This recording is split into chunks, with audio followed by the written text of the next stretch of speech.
धर्म में श्राद्ध पक्ष यानी पितृपक्ष का विशेष महत्व है।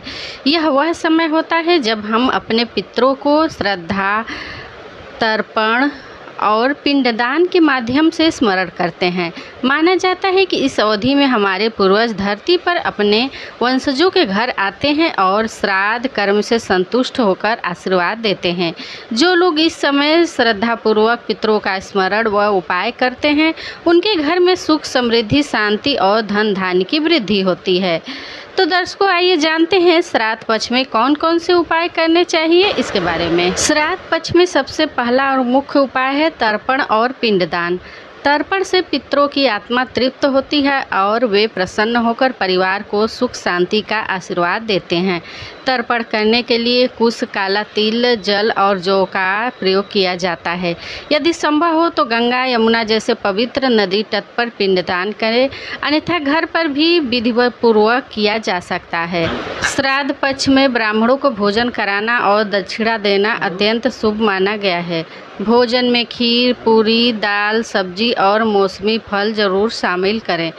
भोजन के बाद ब्राह्मणों को दक्षिणा, वस्त्र और तिलक लगाकर विदा करें।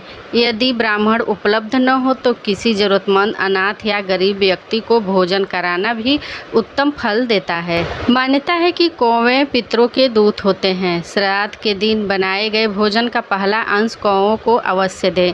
इसी प्रकार गाय को हरा चारा, रोटी और गुड़ खिलाना भी शुभ माना जाता है। ऐसा करने से पितरों की आत्मा प्रसन्न होती है और वे आशीर्वाद देते हैं। श्राद्ध पक्ष में पीपल के वृक्ष की पूजा व सेवा करनी चाहिए। पीपल को जल अर्पित करना, दीपक जलाना और उसकी परिक्रमा करना पितृ दोष को कम करता है। इस समय पितरों की आत्मा की शांति के लिए पितृ गायत्री मंत्र या ओम पितृदेवाय नमः मंत्र का जाप करें।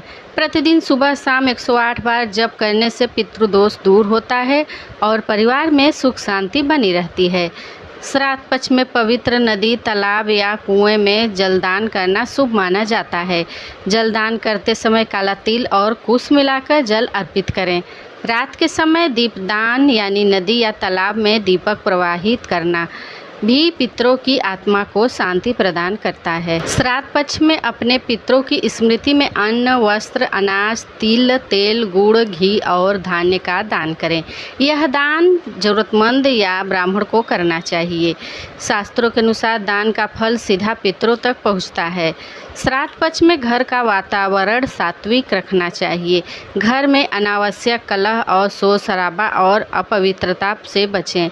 नकारात्मक भावनाओं, झूठ और क्रोध से दूर रहें। श्राद्ध पक्ष में तामसिक भोजन जैसे मांस, मछली, मदिरा और लहसुन प्याज का सेवन नहीं करना चाहिए। इस समय घर में सात्विक और शुद्ध भोजन ही बनाना चाहिए। श्रद्धालु व्यक्ति को व्रत, संयम और ब्रह्मचर्य का पालन करना चाहिए। जिनके घर में विवाह, संतान या आर्थिक समस्या बनी रहती है, उन्हें श्राद्ध पक्ष में पितृदोष निवारण अवश्य करना चाहिए। इसके लिए ब्राह्मण से विशेष हवन, पूजन व पितृ शांति अनुष्ठान कराना चाहिए। इसके साथ ही शनिवार या अमावस्या को पितरों के नाम से तिल, तेल और धान्य का दान विशेष फलदायी होता है। श्राद्ध पक्ष में भगवद गीता और गरुड़ पुराण का पाठ करना श्रेष्ठ माना गया है। इनका श्रवण या पाठ करने से पितरों की आत्मा को मोक्ष की प्राप्ति होती है और वे संतुष्ट होकर वंशजों को आशीर्वाद देते हैं। तो दर्शकों, वीडियो पसंद आने पर चैनल को सब्सक्राइब कर लें और वीडियो को जितना ज़्यादा हो लाइक और शेयर कर लें। मिलते हैं अपने नेक्स्ट वीडियो में। तब तक के लिए श्री शिवाय नमस्तुभ्यम। हर हर महादेव।